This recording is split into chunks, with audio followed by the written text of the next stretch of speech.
¿Qué tal amigos y amigas? En esta oportunidad vamos a continuar con el comentario del libro Anatomía del Fascismo de Robert Paxton y vamos a seguir con la línea de reflexión. Nos habíamos quedado en los grupos que conformaron el inicio oficial del fascismo. Recordemos que este inicio se dio un 23 de marzo de 1919, un domingo. Los cuatro grupos que conforman esta reunión en la Piazza San Sepolcro fueron los siguientes: veteranos de guerra desmovilizados, sindicalistas proguerra, futuristas y los intelectuales nacionalistas. Vamos a ver un poco con detalle estos cuatro grupos para ver quiénes eran, cuáles eran sus ideas, qué buscaban, y cerraremos esta primera parte viendo cuál fue la primera acción de este grupo conformado por los fascistas. Y finalmente terminaremos nuestro video analizando cuatro reacciones de las personalidades más importantes de ese tiempo ante la aparición del fascismo y el avance de sus acciones. Entonces, empecemos con los grupos que conformaron el núcleo inicial y original del fascismo. Empezamos con los veteranos de guerra. Estos eran ex soldados, ex militares o militares en retiro que habían participado de la Primera Guerra Mundial y cito al autor. Eran selectas unidades de comando endurecidas por la experiencia de primera línea del frente, que se consideraban con derecho a regir el país que habían salvado. Más o menos como Montoya, más o menos como el general Williams, como hay otro congresista que también es un marino. Existe esta noción militarista en la que se asume que si uno de ellos ha participado en la guerra, ha participado en la defensa de la nación o del país o de las fronteras, eso le da un derecho automático para dirigir un país. Y eso no solamente se vive hoy, ya se ha vivido en la Italia fascista de Mussolini, antes incluso de que lleguen al poder.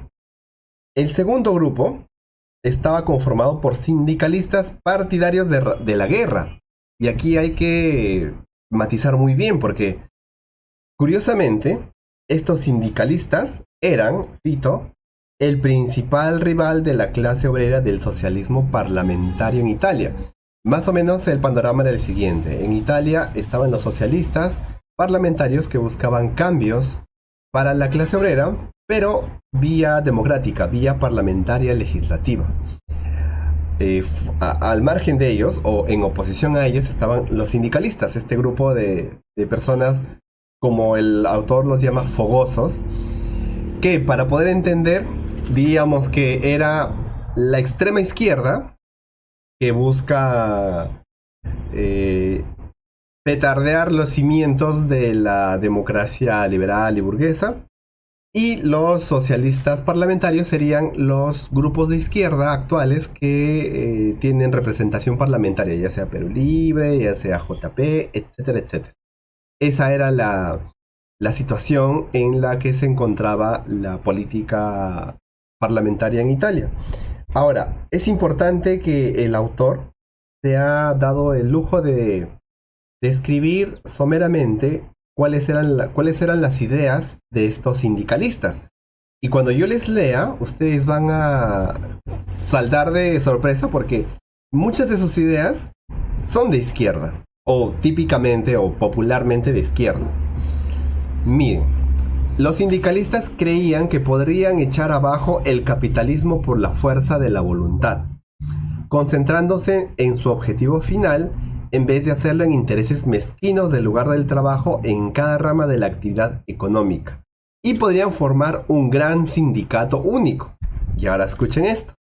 Y derribar el capitalismo de una vez por todas en una gigantesca huelga general. ¿Y cuál era el final de todo esto? La meta última, que exista una sociedad colectivista libre. Noten que esta descripción puede adjudicarse muy bien a algunos partidarios de izquierda. La desaparición o la extinción del capitalismo, sociedades colectivas, sociedades libres, sociedades comunistas. Esa era la ideología de estos sindicalistas que se oponían a los socialistas parlamentaristas. Es más, no solamente ellos buscaban la destrucción del capitalismo, sino que ya en plena guerra mundial, ellos decían lo siguiente: llegaron a la conclusión de que la guerra acercaría más a Italia a la revolución socialista que el mantenerse neutrales. O sea, ellos decían, sí, es necesario que una guerra en la cual participe Italia, ello impulsaría más el logro de sus objetivos.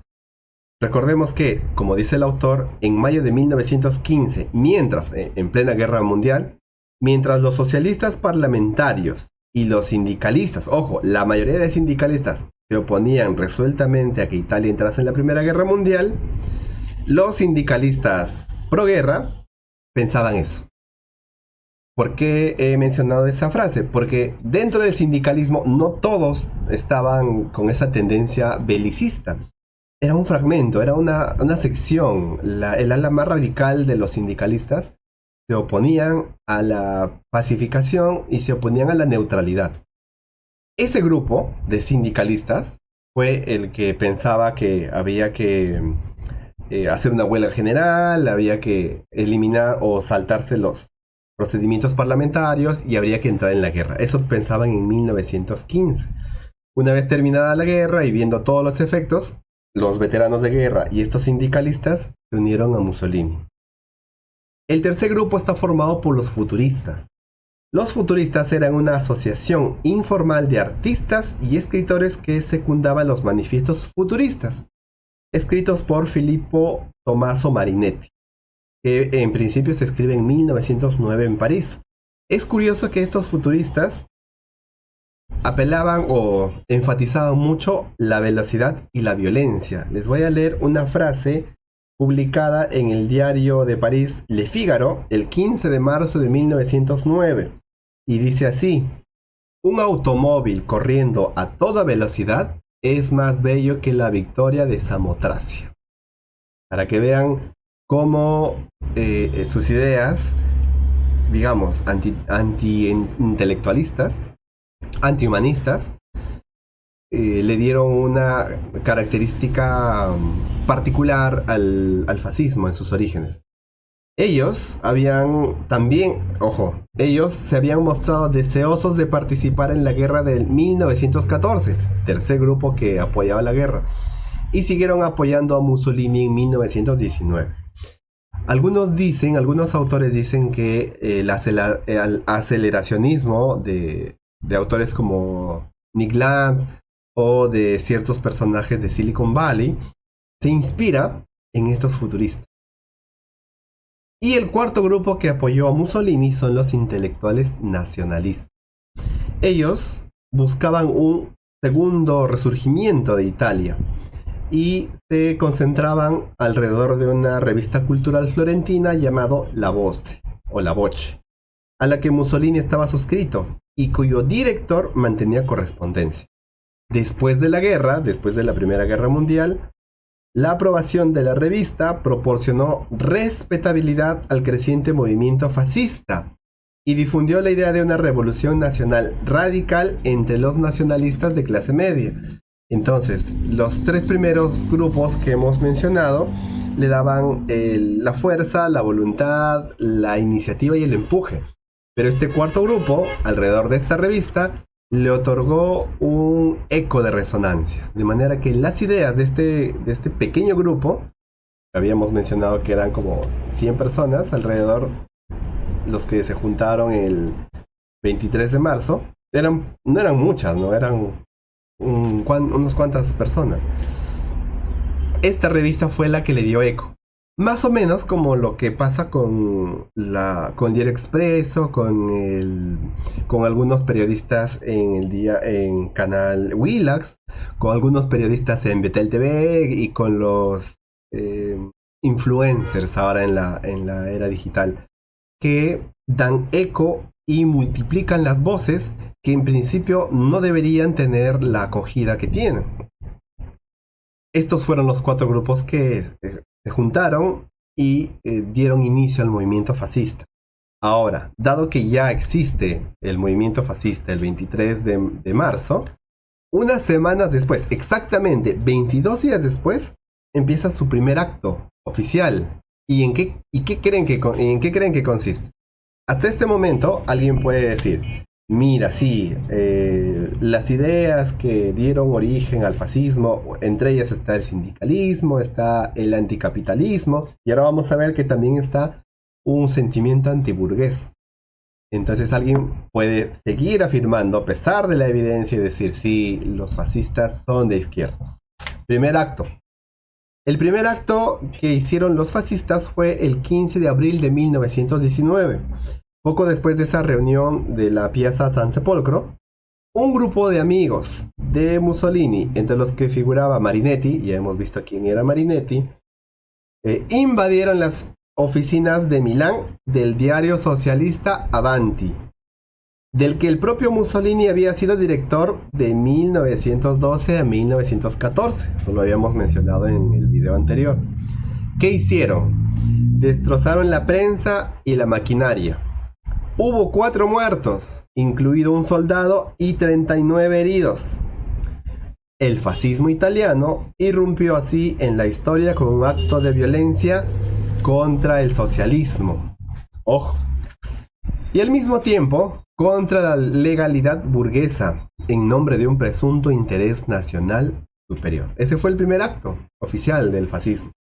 Si alguien quiere profundizar en este hecho, en este atentado, puede leer el libro que mencionamos en el video anterior, Mussolini y el Revolucionario. Está en la página 521.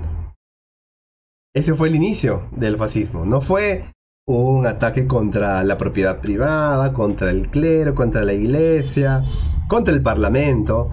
Fue un ataque contra un periódico socialista. Para terminar, ya que había empezado, ya que se estaba caracterizando por una voluntad nacionalista, voluntarista, con violencia activa, notemos que en los próximos años, aquí lo menciona el autor, 3 años después, el partido fascista llega al poder. 11 años después, otro partido fascista toma el poder en Alemania. Otros 6 años más tarde, Hitler había precipitado en Europa una guerra. ¿Cómo termina todo esto? Con una matanza industrializada a todo un pueblo, una cultura y la memoria. ¿Cómo reacciona la gente ante los primeros hechos del fascismo? Eso también es importante porque más adelante lo vamos a ver. El autor menciona que a veces comprendemos al fascismo como, primero lo entendemos como aparece un líder maligno, malo, un líder inhumano. Y ese es el fascismo, ¿no? Como que la maldad empieza desde arriba y va chorreando gota a gota la maldad hacia las partes más bajas de la sociedad. Y la sociedad se corrompe. Esa es una forma de entender muy, muy clásica. No. Otros entienden que el fascismo o estos movimientos políticos son grandes estructuras partidarias en las que hay un líder, hay gente también en el partido que moviliza este tipo de ideas violentas, cargadas de odio, de racismo, de clasismo, de discriminación. No, no solamente es eso. Y más adelante vamos a ver que también está la sociedad civil como responsable indirecto del surgimiento y sobre todo del auge de estos movimientos. Eso lo veremos en un video siguiente cuando hablemos de cuál debería ser nuestra actitud tanto en el presente y cuál fue la actitud de las personas que vieron estos hechos en el pasado. Entonces, ¿cómo reacciona la gente? Hay 2 tipos de reacciones. Una fue la reacción natural, típica, que apareció en la ciudadanía italiana y alemana, y otra fue una reacción distinta, que ya notaba hacia dónde se estaba dirigiendo la lógica de los acontecimientos. Primero, vamos a hablar de 3 autores, Thomas Mann, Benedetto Croce y Friedrich Hayek. Ustedes ya conocen a los primeros autores, son filósofos importantes europeos del siglo XX, del siglo pasado.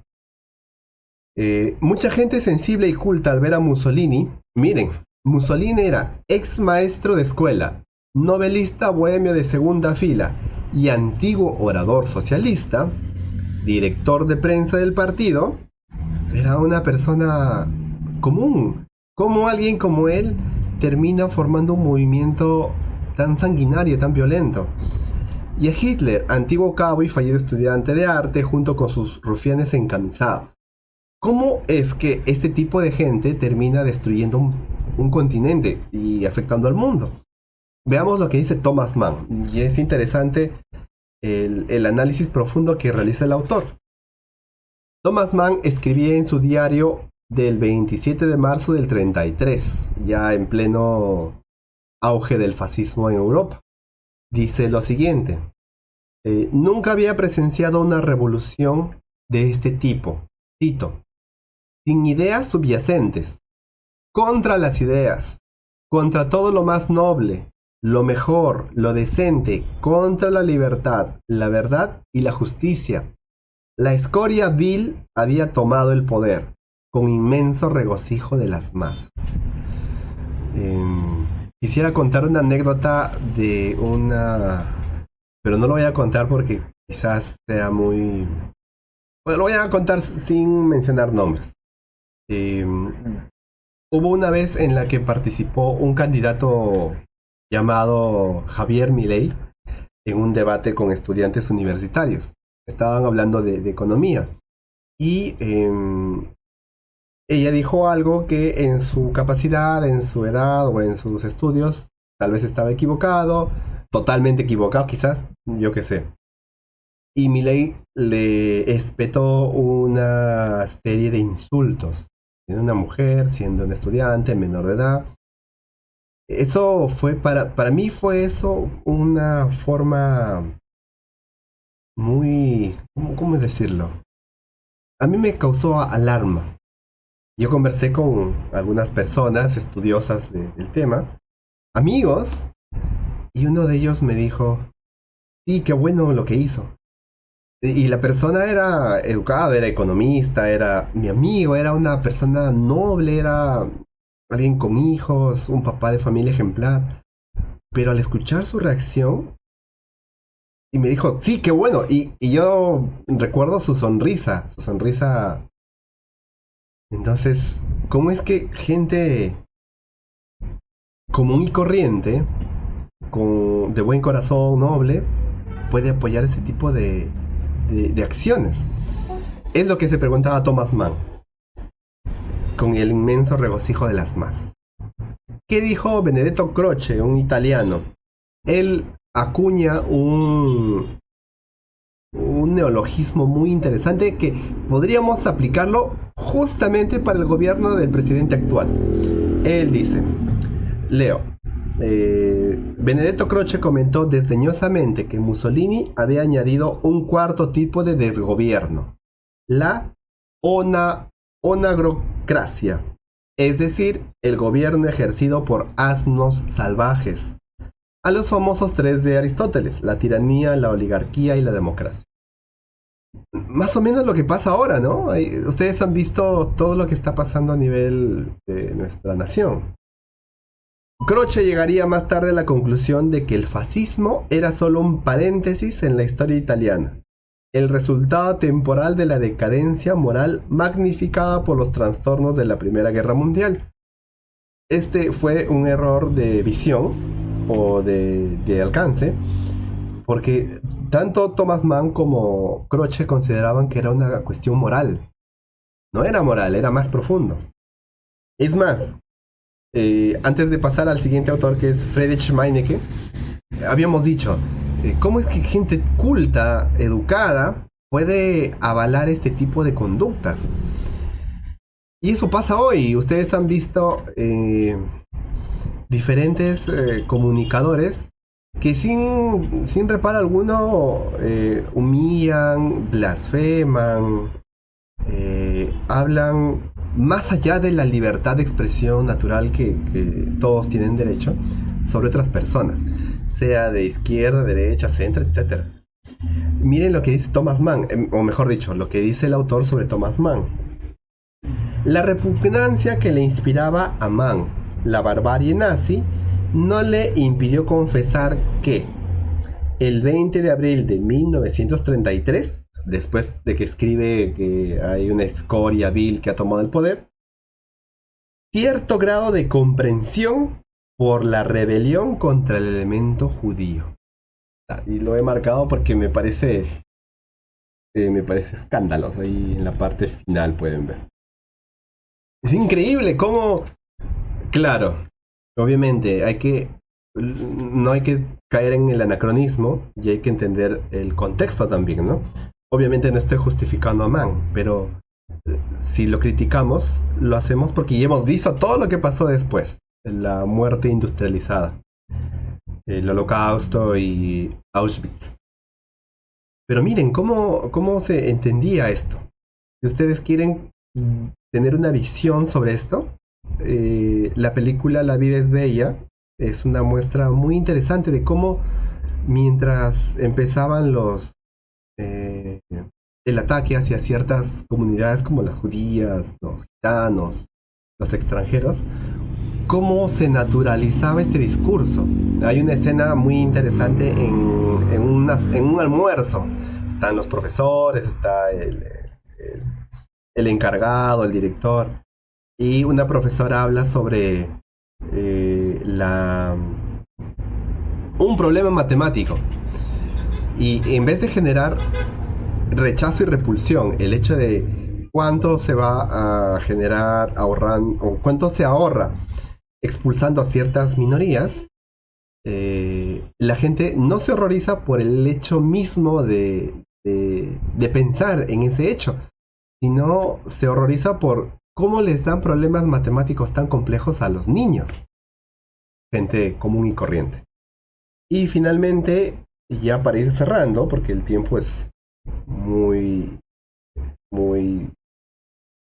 exigente, Friedrich Meinecke consideró que después de que Hitler hubiese llevado a Alemania a la catástrofe, pensó que el nazismo había surgido de una degeneración moral en la que técnicos superficiales e ignorantes, apoyados por una sociedad de masa sedienta de emociones, había triunfado sobre humanitarios equilibrados y racionales. La salida, pensaban los dos, era restaurar una sociedad en la que no gobernasen los mejores. Esto pensaban los intelectuales en ese tiempo, que era una degeneración moral, eran viles, era un paréntesis en la historia. No se percataron, como Walter Benjamin, que lo veremos más adelante, no se dieron cuenta de hacia dónde iban estos movimientos. Otro grupo que sí identificó desde otra perspectiva lo que estaba sucediendo eran los marxistas, obviamente la primera víctima del ataque del fascismo. Ellos ya tenían una definición del fascismo y ellos dicen que el fascismo es el instrumento de la alta burguesía para combatir al proletariado cuando los medios legales disponibles del Estado resultasen insuficientes para someterlo. Y el autor utiliza esta definición para empezar la problemática. ¿Es posible definir al fascismo? ¿O cuando lo definimos hacemos solo una fotografía de un cuerpo que está en movimiento? ¿Qué es lo mejor?